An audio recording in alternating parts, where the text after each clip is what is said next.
बुढ़ापे में सुखी रहना है तो ये दो काम आज से छोड़ दें और ये तीन चीज़ें अपना लें। एक गांव में एक बुजुर्ग दंपति रहते थे।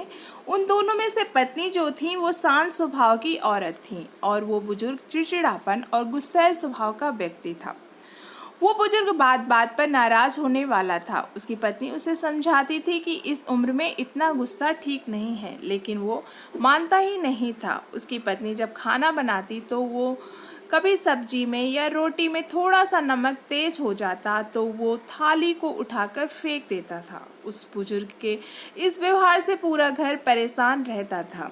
पूरे घर में कलेश और रोज रोज इसी बात का झगड़ा होता रहता था। घर के सब लोग कबीरपंथी थे, कबीर दास जी के अनुयायी और उनके सत्संगी थे। रोजाना कबीर दास जी के सत्संग में जाते थे। फिर एक दिन उनकी पड़ोसी महिला ने उस बुजुर्ग महिला से कहा कि इनको भी सत्संग में ले जाया करो, हो सकता है कबीर दास जी की बात मानकर इनका व्यवहार बदल जाए। फिर उस बुजुर्ग महिला ने कहा बात तो ठीक है। फिर उसने अपने घर वालों को ये बात बताई और कहा कि इनको भी कबीर दास जी के पास ले चलते हैं और उनको सब बात बताएंगे, शायद कुछ हल निकल जाए। रोज रोज के झगड़े से किसी तरह से तो मुक्ति मिले, किसी तरह से घर में कलेश खत्म हो और शांति आए। फिर एक दिन घर वाले किसी तरह से उस बुजुर्ग को मनाकर कबीर दास जी के पास ले जाते हैं। संत तो बिना बताए ही सब समझ लेते हैं। जब वो कबीर दास जी के पास पहुँचे तो उन्होंने समझ लिया कि ये लोग उनके पास क्यों आए हैं। कबीर दास जी ने देखते ही जान लिया कि उनके घर में अशांति है, इसलिए घर में सुख चैन की तलाश में ये हमारे पास आए हैं। और उन्होंने ये भी जान लिया कि घर में अशांति का कारण क्या है। जब वो गृहस्थ परिवार वहाँ पर पहुँचा तो दोपहर का समय था। सभी ने जाकर कबीर दास जी को प्रणाम किया और उनके सामने ही बैठ गए। उस वक्त कबीर दास जी अपनी कुटिया में बैठे बैठे कुछ लिखवा रहे थे। कबीर दास जी की धर्मपत्नी का नाम लोई था। अचानक कबीर दास जी ने माता लोई से कहा, लोई जरा दीपक जलाकर लाओ, मुझे कुछ ढूंढना है। कबीर दास जी ने जब दीपक मंगाने का आदेश दिया तो उस बुजुर्ग को बड़ा आश्चर्य हुआ कि दोपहर का समय है, अच्छी खासी धूप खिल रही है, ऐसे में दीपक मंगाने का क्या प्रयोजन है। अब वो बुजुर्ग सोचता है कि ये महात्मा या तो मूर्ख है या फिर पागल है। भला सूरज की अच्छी खासी रोशनी है और ये दीपक मंगा रहे हैं, ये तो अजीब महात्मा है। वो बुजुर्ग मन ही मन ऐसा सोच रहा था। तब तक माता लोई जलता हुआ दीपक लेकर हाजिर हो गई। उन्होंने चुपचाप दीपक उनके पास रखा और अंदर चली गई। अब वो बुजुर्ग सोचता है कि उनकी पत्नी भी क्या खूब है, इसने तो ये भी नहीं पूछा कि पागल हो गए हो। दिन है, दोपहर का समय है, अच्छी खासी धूप खिल रही है, फिर दीपक क्यों मंगवा रहे हो? मैं बड़ा चक्कर में हूँ, ये मैं कहाँ आ गया? पागलों की बस्ती में। ये महात्मा तो सचमुच पागल है। ये महात्मा तो पागल ही, सबसे बड़ी पागल तो मूर्ख उसकी पत्नी है। ये पागल मेरे घर में शांति लाएंगे, ये मेरे घर में कलेश को खत्म करेंगे, ये मेरे बुढ़ापे को ठीक करेंगे। उसके मन में सवाल पर सवाल उठ रहे थे, लेकिन उसने उस वक्त कुछ नहीं कहा और गुस्से में बैठा रहा। कबीर दास जी ने उसके मन की बात समझ ली कि ये गुस्से में तिलमिला रहा है और हमें पागल समझ रहा है। उन्होंने ये भी जान लिया कि गुस्सा इसे इसलिए आ रहा है कि लोई ने एक भी सवाल मुझसे क्यों नहीं पूछा, इस बेवकूफ़ी के लिए वो हमसे लड़ी क्यों नहीं। कबीर दास जी समझ गए, लेकिन वो बेपरवाह होकर दीपक की रोशनी में लिखते रहे। उस गुस्सैल बुजुर्ग आदमी ने बड़बड़ाते हुए अपने बच्चों से कहा कि ये पागल लाएगा हमारे जीवन में शांति, अब हद हो गई। चलो यहाँ से, मैं एक क्षण भी यहाँ पर नहीं रुक सकता। चलो, मुझे नहीं रुकना यहाँ पर, मुझे इससे ज्ञान नहीं लेना। फिर उस बुजुर्ग को बड़बड़ाते हुए कबीर दास जी ने सुन लिया और उन्होंने कहा, क्या बात है बाबा, कोई समस्या है क्या? फिर वो बुजुर्ग आदमी बनावटी हंसी हंसते हुए बोला, नहीं महाराज, कोई समस्या नहीं है, आपके दर्शन करने आए थे सो हो गए, अब हमें अपने घर चलना चाहिए, इसलिए हमें आज्ञा दीजिए। कबीरदास जी ने कहा, अरे भाई, तुम हमारे पास आए हो, हमारे अतिथि हो, बिना अतिथि सत्कार के कैसे जा सकते हो। उन्होंने माता लोई को आवाज लगाई। माता लोई तुरंत आई और हाथ जोड़कर खड़ी हो गई। कबीरदास जी ने कहा कि ये बाबा थोड़ी जल्दी में है और ये जाना चाहते हैं, जल्दी से 2 गिलास दूध लेकर आओ। फिर उस बुजुर्ग ने मना किया, अरे नहीं नहीं महाराज, हम घर से भोजन करके आए हैं, दूध की कोई आवश्यकता नहीं है। लेकिन कबीरदास जी ने कहा, आप हमारी कुटिया में पहली बार आए हैं, बिना अतिथि सत्कार के कैसे जा सकते हैं। फिर वो बुजुर्ग चुप हो गया। माता लोई बिना कुछ कहे और बिना कुछ पूछे अंदर गई और 2 गिलास दूध लेकर हाजिर हो गई। कबीरदास जी ने 1 गिलास दूध उस बुजुर्ग आदमी को दिया और 1 गिलास स्वयं ले लिया। अब जैसे ही उस बुजुर्ग आदमी को दिया और 1 गिलास स्वयं लिया, जैसे ही उस बुजुर्ग आदमी ने दूध की घूंट ले ली तो दूध इतना कड़वा था कि उसका उल्टी करने का मन हुआ। दूध में नमक ही नमक था। उसका मन हुआ कि दूध को फेंककर इस महात्मा के सिर पर मारूं, क्योंकि उसका तो रोज का ही यही काम था। कभी मिर्च ज़्यादा लगे तो फेंक दो थाली, कभी नमक ज़्यादा लगे तो फेंक दी थाली। अब उसने कबीरदास जी की तरफ गुस्से से देखा। कबीरदास जी तो बड़े सहज भाव से दूध पी रहे थे। उनके चेहरे पर ऐसा कोई भाव नहीं था। उसका तन जल गया। कहा कुछ नहीं, मन ही मन कहा कि आज कहाँ ये घर वाले मुझे ले आए, ये संत है या तो सचमुच कोई पागल इंसान है। हद हो गई। गिलास में एक तरफ रख दिया और कबीरदास जी से कहने लगा, महाराज अहो भाग मिले, अब हम चलते हैं। कबीरदास जी ने कहा, शायद तुम कोई समस्या लेकर आए थे, तुमने अपने आने का कारण तो बताया ही नहीं, ऐसे कैसे जा सकते हो। कोई समस्या हो तो बताओ, शायद हम कोई हल निकाल सके। बुजुर्ग बोला, अरे महाराज छोड़िए, आप क्या हल निकालेंगे, आए तो हम समस्या लेकर ही, लेकिन अब जा रहे हैं, हमने सब देख लिया, तुम्हारे बस की बात नहीं है। कबीरदास जी ने कहा, अरे जब समस्या लेकर आए थे तो बताने में क्या हर्ज है, आखिर बताओ तो सही, हो सकता है कुछ समाधान निकल जाए। बुजुर्ग ने कहा, चलो पूछ ही लेता हूँ, वैसे मुझे लगता नहीं है कि तुम्हारे पास मेरी समस्या का कोई हल होगा। कबीरदास जी जान बार बार पूछकर उस बुजुर्ग आदमी ने बोला कि सुनो, मेरे घर में कोई मेरी इज्जत नहीं करता, सब मुझे हीन दृष्टि से देखते हैं, कोई मेरा कहना भी नहीं मानता, सब अपनी अपनी में रहते हैं। मेरे घर में बड़ा कलेश और अशांति है। मैं अपने घर में शांति और समृद्धि चाहता हूँ, इसलिए आपके पास आया था। लेकिन आपकी मूर्खता देखकर मुझे पक्का विश्वास हो गया कि आपके पास मेरी समस्या का कोई समाधान नहीं हो सकता। कबीरदास जी मुस्कुराए और कहने लगे कि हम जानते हैं तुम्हारे घर में अशांति और कलेश रहने का क्या कारण है और हमने तुम्हें हल भी बता दिया, लेकिन शायद अभी तक तुम समझ ही नहीं पाए। जब कबीरदास जी ने ऐसा कहा तो बुजुर्ग आदमी बोला, वाह कमाल की बात है, आपने हल भी बता दिया, लेकिन जब से हम आए हैं तब से आपने एक शब्द तक नहीं कहा, फिर कैसे हल बता दिया।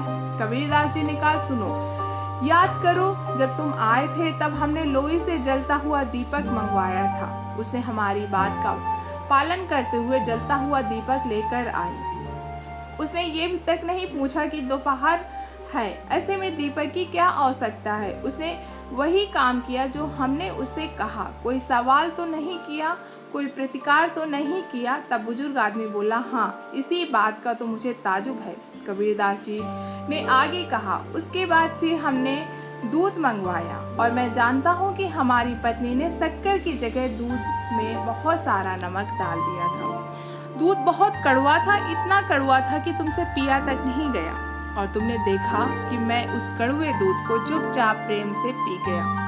पता है क्यों?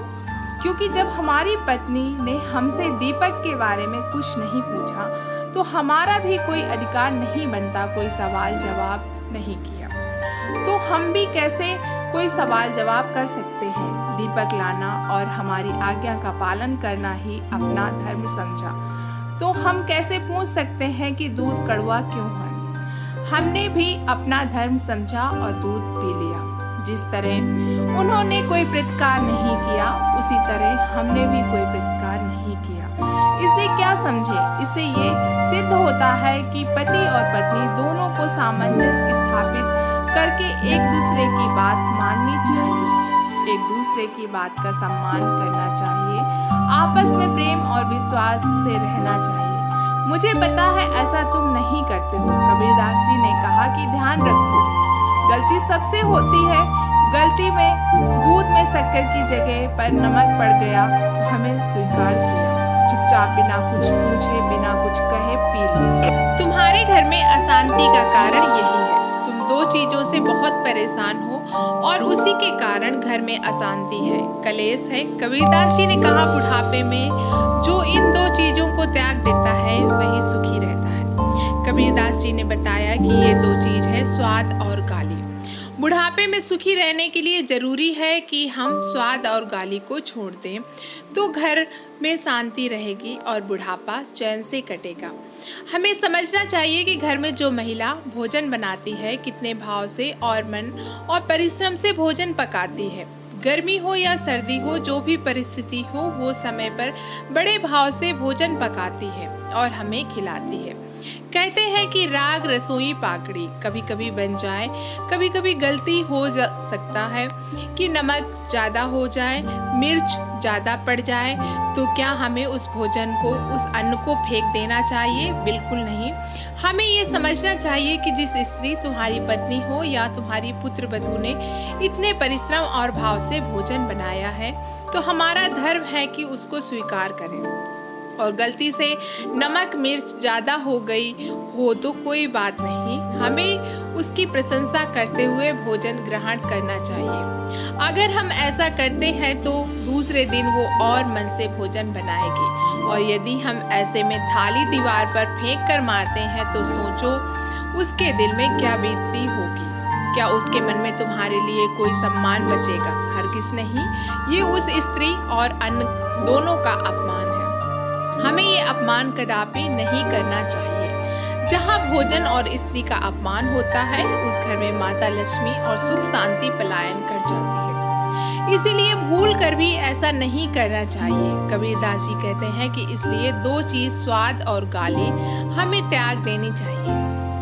जैसा भी मिले भगवान का भोग समझकर ग्रहण करना चाहिए, तो बुढ़ापे में कोई कष्ट नहीं होगा। स्वाद और गाली दोनों ही बुढ़ापे में दुखदाई होते हैं।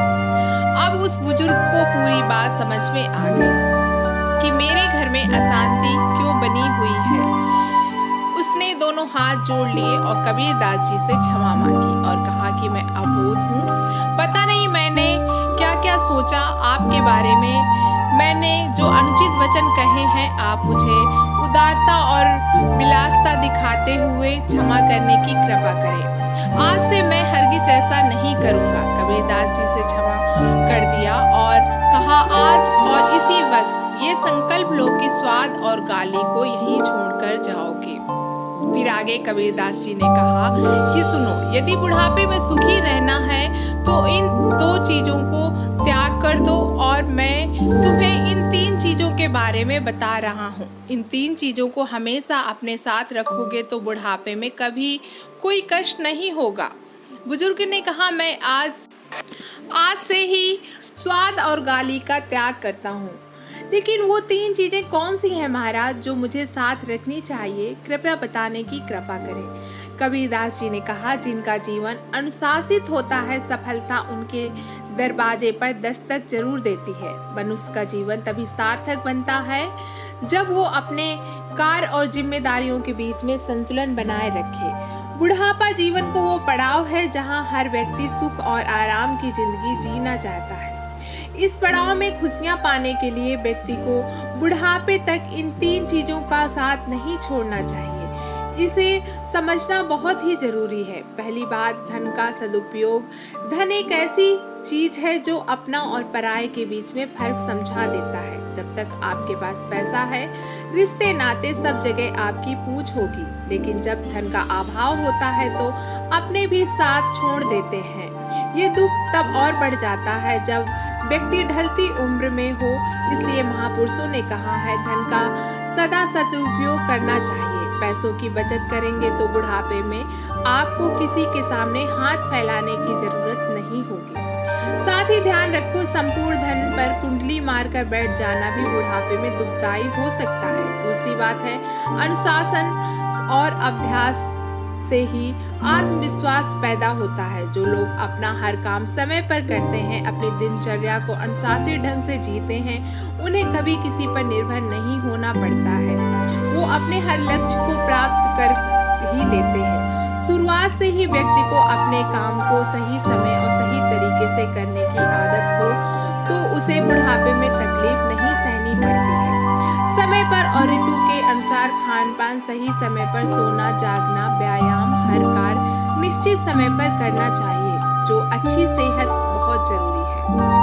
अनुशासन के साथ कभी नहीं छोड़ना चाहिए। कहते हैं जिसने अकेले और अनुशासन से चलने का हौसला होता है, एक दिन उसके पीछे काफिले होते हैं। तीसरी बात, मददगार।